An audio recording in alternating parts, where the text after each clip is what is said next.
to address multiculturalism more broadly, I mean, what I find fascinating is you take traditionalisms, fascism, Nazism, communism. They are almost by definition isms designed to provoke an argument. Some guy comes up and says, I'm a fascist. And you say, oh yeah, well, I'm a communist. They're designed to be oppositional. Multiculturalism is the slipperiest ism because it doesn't invite an argument. It says there's no point to having an argument. It says basically, if everything is of equal value, what the hell is the point of talking about any of it? And that is what makes it such an elusive enemy to get a hold on. Now, almost every Western country has signed up to full-blown multiculturalism.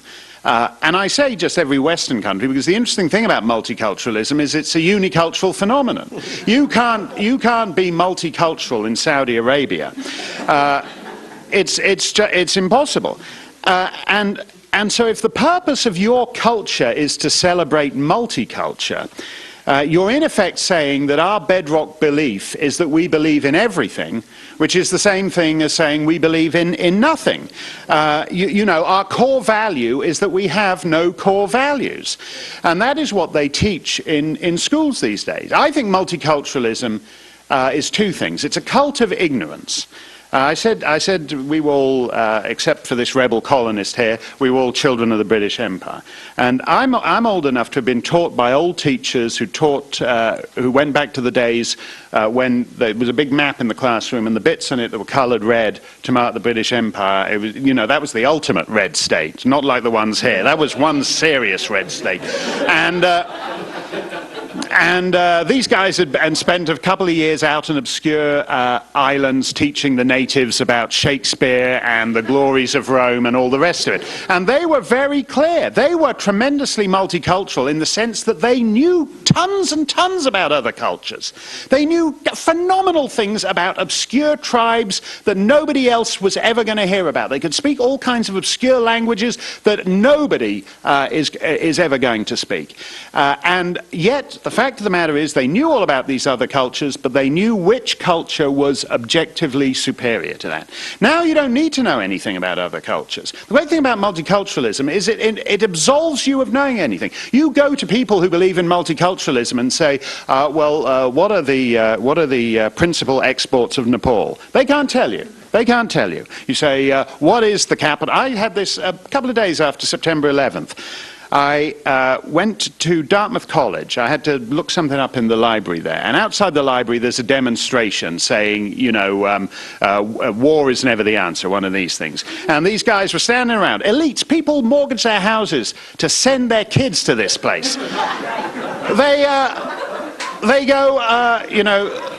They go, oh, this war's a terrible thing. They go, well, what you must remember, you've got to address the root causes. And I go, oh yeah, what's that? And they go, well, poverty breeds resentment, breeds desperation, desperation breeds hostility, hostility breeds terror. I said, oh yeah, what's the capital of Saudi Arabia? Nobody knows anything. Multiculturalism is not about knowing anything about other cultures. It's just about feeling, warm and fluffy about them. And I'm sure Douglas, I'm sure every member on this panel has had this experience. You go on, you're giving some speech somewhere, you're on some radio show, somebody calls in, and they say, well, I think you're being, I had this experience on NPR the other day. Somebody called up and goes, well, I think you're being very hierarchical. I never even knew that was a pejorative word. And this guy, I said, well, what do you mean? He said, well, you've just said most Muslim countries aren't free.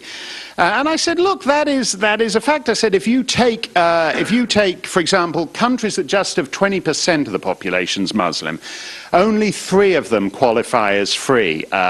Serbia and Montenegro, Benin and Suriname, and it will be interesting to see whether France will prosper as a 4th member of that group. And the guy goes, well, what do you mean there isn't free? They're not free. And then, so then you start reeling off objective statistics about literacy, about GDP per capita, about women's rights, about votes and democracy. These are facts, what we used to call before the multicultural age, facts. So you reel off 5 facts and the guy goes, oh yeah, well that's just your opinion. I mean, Robert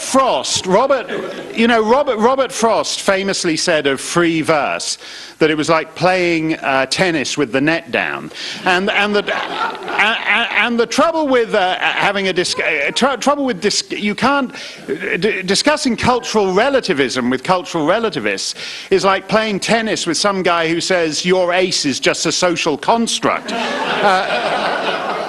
You can't, so that is why it is really the most elusive thing that we have to deal with in our society. It's all but impossible, simply because it's a denial of reality.